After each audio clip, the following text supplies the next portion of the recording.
Okay, so now it's time for the Q&A round. If you have any questions, feel free to ask.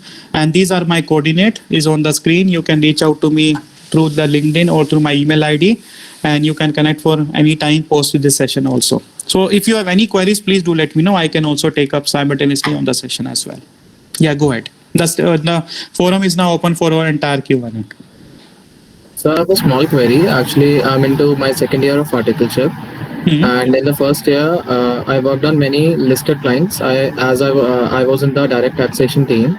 So, like I have worked on many famous companies across various domains. So, how can I include the name of those companies in my resume, or should I not include that in my resume? If the companies are brand organization, that definitely you can mention it. Okay. And if there are multiple brand companies, then you can mention in just one line only. Okay. So like I have around 15-20 brand companies of the Nifty 50 or the Sensex. Then you can mention in just 2 lines, but don't mention 50-60 companies. Highlight the major companies only. And then you can mention that and others like this or etc. like this. But major company should be highlighted. Okay. Thank you, sir. Sir, there's a question from the chat box. Please elaborate on video resume. How successful is it? Okay, great. So video resume is successful right now in sales and marketing role or hospitality role, aviation industry role, and one more role is there, the creative artist. These type of roles, the video resume is very powerful. Rest of the recruiters haven't started yet for the video resume. Now, this video resume can never eliminate your textual resume. Please understand this fact. Video resume never eliminate your textual resume. Video resume will just give your visual appearance and how you can elaborate yourself in the first question, tell me about yourself. But it will not cover each and everything. So don't misunderstand yourself that video resume can replace textual resume. It is just an added advantage, but in the Indian recruitment context, all the recruiters haven't started yet. So only couple of industries which I mentioned, they have started, but rest of the industries, they are still going for the textual resume only. Now in this video resume, you should make your resume in just maximum 2 minutes video only, not more than that. Now why 2 minutes? 2 minutes is the maximum duration. See, when you are introducing yourself during the interview, you need to share your interesting facts. If you are starting with your boring points like I born and brought up in Delhi and I did graduation from Hindu College or suppose Shri Ram College of Commerce or suppose you did some other XYZ course from different university and your marks and your roles, it looks very bored towards the recruiter. Recruiter wants to understand the interesting facts about you, like what you learned from this institute, what was the challenges you faced, and elaborate one learning and one challenge during your introduction. If you convey in this video resume in a correct manner, the recruiter will try to remember and recall those points. You have to tell which recruiter can recall at a later point of time. You don't have to tell those points which recruiter will forget after going through towards your video. It is the same thing. Just like you are attending the online session every day.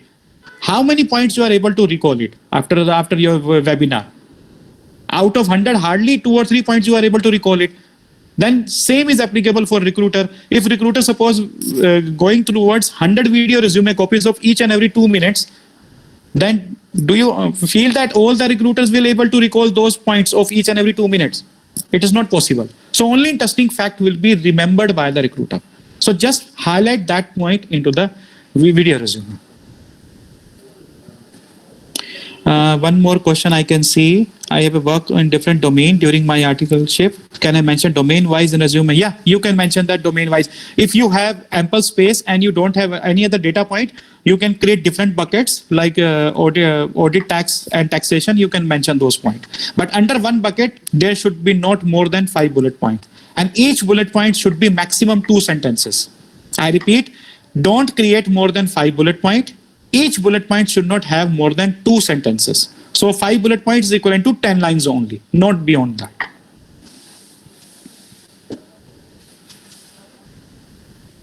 Okay, now coming to the cover letter.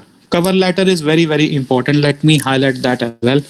So cover letter basically is a one-page document. And in that cover letter, you need to highlight 3 parameters. Please note it down. First is why you are interested in this role. Second, why you are interested in this company. And third, why only you will be selected as a preferred candidate for this role.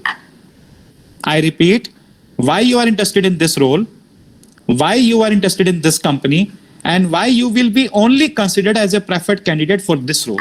These 3 answers should be captured in just one-page cover letter. It is just your opening pitch or elevator pitch, and you are selling yourself toward the recruiter. If they get impressed by your cover letter, then only they will go through the resume. If you are applying through email, then the contents of this cover letter should be copied and pasted in the mail body. But if you are applying through the job portal, and if they clearly mention that you need to apply the cover letter also, then you need to create a separate copy of the cover letter. But if there is no mention about cover letter, then it's optional whether you apply it or don't apply it. But it is advisable you can create one document which is of 2 pages. First is cover letter, second is your resume. You can create one document which is having 2 pages, or you can say combined document. First is cover letter, second is your resume. That is the best strategy which majority of the students are following.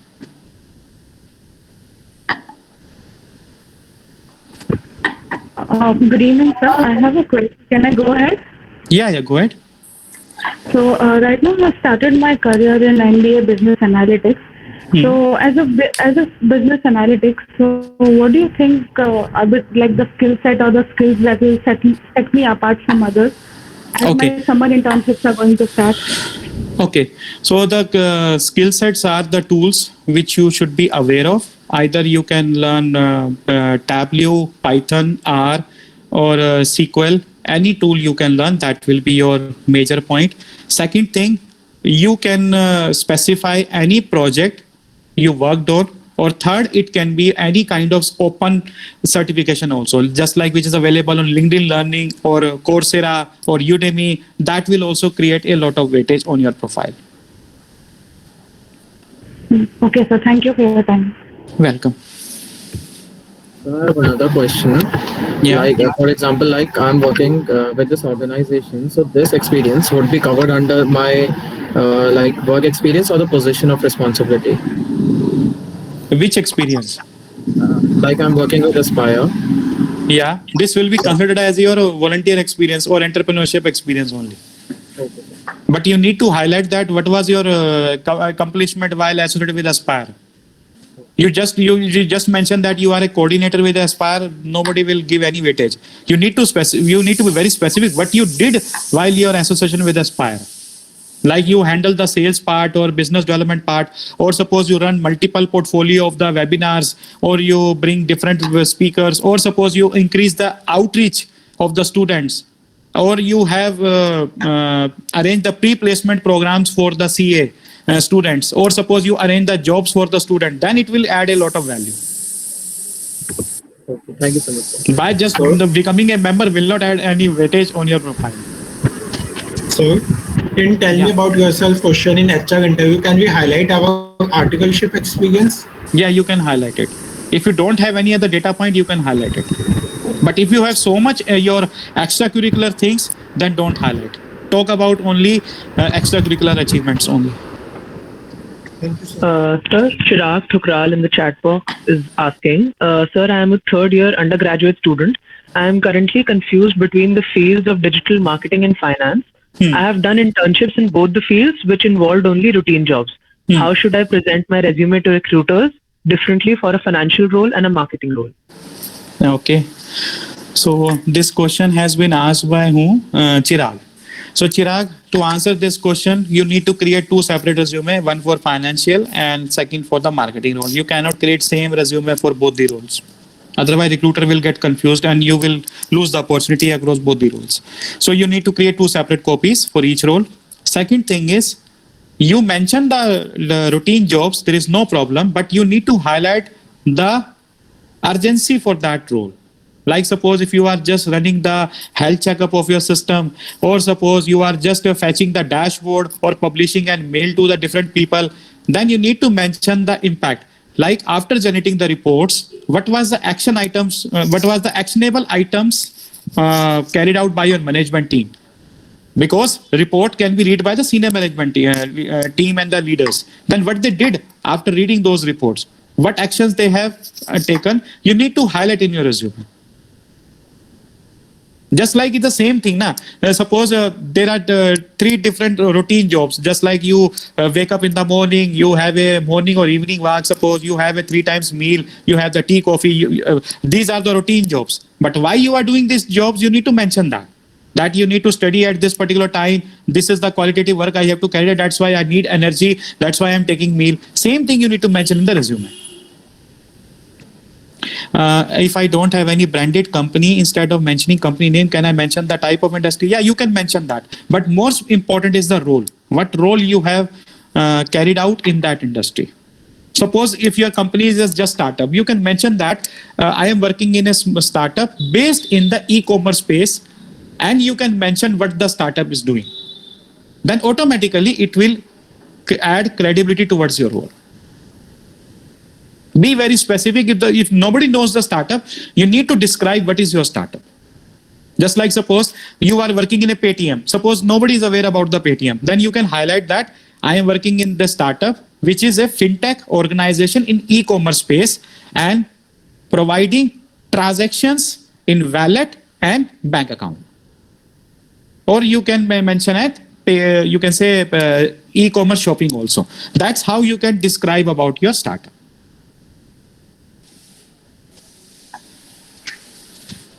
Any other question? Hello, sir. Srishti again. Yeah, Srishti. Sir, is there any different approach if you are looking for overseas opportunities? Yeah, you have to use international format resume only. Don't use Indian format. International resume format is very plain. Just like I show you the format, it is an international format. There was no table involved. There was no boxes involved. That is accepted. And second approach is for international, there is no page limit. For India, it is a page limit. For international role, there is no page limit.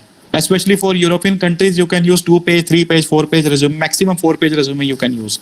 But in India, nobody will appreciate just more than 1-page resume. So what is recommended basically, like 2-page resume or like 1-page resume only? For India, 1-page. For international market, you can use 2-page. Okay, sir. Thank you. Welcome. Sir, any courses done from Coursera or Udemy, where should we mention those in our resume? You have to create a separate bucket as certification and mention that. And if you are pursuing certifications, let me tell you, Coursera always have competitive advantage rather than Udemy, LinkedIn or other free certification. Why it is so? Because if the entry barrier of that agency is strong, it will add more credibility. Just like suppose if you are studying from Hindu college or suppose you are studying from Janki Devi college, everybody knows that cutoff of Hindu college is much higher than Janki Devi college. Then if the entry barrier is strong, automatically it will add more value. One person is studying from IIT and one person is suppose studying from some college of Chennai, automatically IITs are having higher weightage. Same is applicable for certification also. Why? Because Coursera certifications are always having exams and quizzes and you cannot pass the exam easily. Every day you can try for 3 attempts only. So entry barrier is strong, then automatically it will add more value. And if you have the proctored exams, means someone is monitoring you through the camera, automatically it will be impactful in your career. But if you are doing from LinkedIn Learning or the Udemy, they don't have exam. You can just click on next, your certification is complete. So recruiters are very smart. They are aware of that. But it doesn't mean that they don't give any value. Definitely they will add value. But if you compare with other students, if they did from the Coursera, then you will lose the opportunity.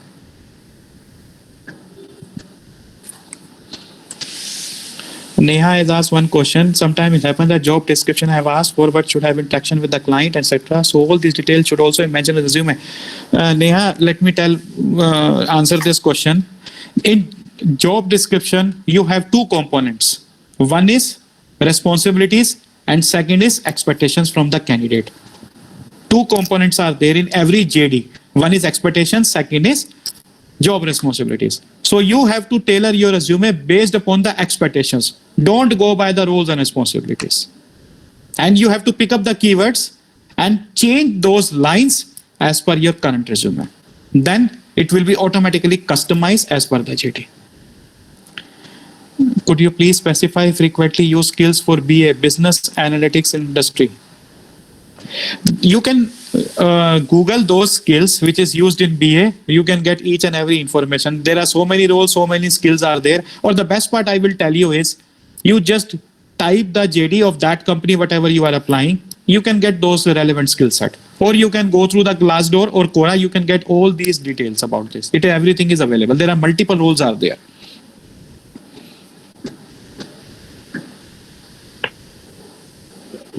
Okay, so if there are no more questions, then I think we can. Okay, there's one more question. I think we'll take two last questions and then we'll end the Q&A session. There's another question in the chat box. If we are sending resume through mail, cover letter should be part of the body. Absolutely correct. Okay, so before closing the session, let me give couple of advices to all of you, or if you have 2 to 3 minutes. First is that please take very seriously about your resume.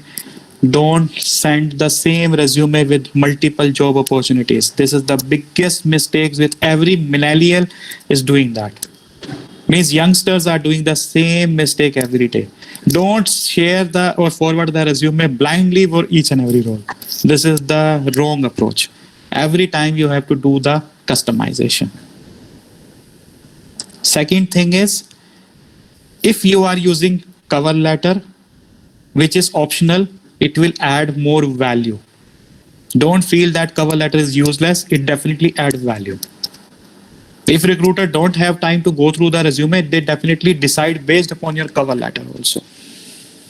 So definitely cover letters are impactful.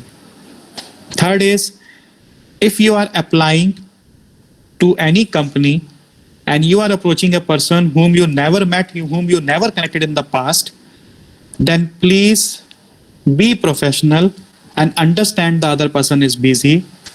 Approach in a proper manner and don't approach at the last moment. Suppose if you have to submit the resume tomorrow and tomorrow's the deadline, you are approaching at the midnight. This is the wrong approach. Suppose if you know that your internship will start after 3 months, then you need to have a proper roadmap in your mind and start early. Don't chase those people at the last date at I am now free, I have my internship starting from tomorrow, so please arrange the internship for me. This is the completely wrong approach. Same is applicable for your internship, same is applicable for your job also. And whom you are connected, focus more on the learning rather than getting the direct unusual favor. And if you are applying to any role, take their suggestion, because the person knows much better than you how the recruiter will shortlist the profile. Just like, let me give my own example. I used to take the interviews to select the candidate in ISB. I am from the admission panel. So I know how the ISB will evaluate the application rather than the other person. I am the recruiter of my company. I know how Accenture will shortlist the people based upon the application we received from multiple consultants. So take the opinion of those employees. They know much better than you. So if you want to get the resume reviewed by the person, you can ask in a different manner that I am sharing my profile. Please share the suggestions how I can make it better so that it increase the chances of my selection. You have to rephrase the statement. Rather than asking the direct favor, you can represent yourself in a different words. This will create more impression. Why? Because you are giving importance to a person to go through the profile and increase the chances of your selection. Now, why the person will see your resume? Every company is having referral bonus. Every company is having a referral scheme. Now, suppose if I refer any person, then if the person is getting selected and the person complete the probation period of another 3 to 6 months, then I will get the referral amount. For junior person, I will get suppose 10,000. For senior director, suppose I will getting the 1 lakh rupees, suppose. Now this will be my extra earning. I can refer any person. That is the extra earning. But the recruiters are very smart. Why? Because they feel that if I am referring so many people, then they feel that I am referring my own relatives also, my own friend also. And also, if suppose I refer anyone and the person is not selected, and next time if I again refer anyone, again it is not selected, then the third time the company become lenient and they don't give any weightage to my referral. So until and unless the employee is sure that this person is having strong profile, they will not refer you. They will never refer you. Same is applicable for you also. When you become expert, when you become experienced person, you will do the same thing. Because in company you have your own reputation. If you are forwarding those profile, then automatically it will dilute your image. But students are not aware about this fact. You will came to know about this once you have gained more than 5 years of work experience. So think from the other person perspective, put yourself into the shoes of the other person and try to understand how this person will forward my profile to their HR. So instead of asking the direct favor, you can represent yourself in a different manner. This will earn the trust of the person and definitely the person will help you. And lastly, one more advice I would like to give you here is, don't get frustrated, don't get irritated if you don't get response from the recruiters or your talent acquisition partner. It's an irritating task, and right now market is also not good. So keep on trying, never lose hope. Instead of understanding the fact that I am not relevant to the company, rather than you feel that company is not relevant to your skill set. Keep on trying, don't lose hope. Your day will also come, and your profile will get shortlisted and you will land up into the dream role. And initially 3 to 4 years of your career, if you are a fresher, 3 to 4 years of the career, there is hardly 0.5% chance you will get your dream role. I am repeating, hardly 0.5% chance you will get your dream role in the first company. You will never get. You will get your dream role after 3 to 5 years only. And if you have a plan for the higher studies, especially MBA, then do this between 2 to 5 years of work experience. If you want maximum ROI, return on investment. If you want to do any kind of higher study, please do that. But I suggest you should have minimum 2 years of work experience. If you do MBA just after your graduation, it will not help you.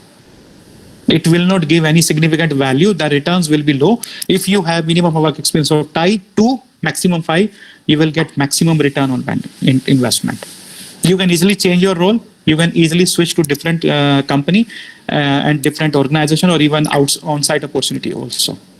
So whatever the higher study you have, please do this, but before 5 years of work experience. But if you are doing MBA between 2 to 5 years, don't go for 2 years, always go for 1 year.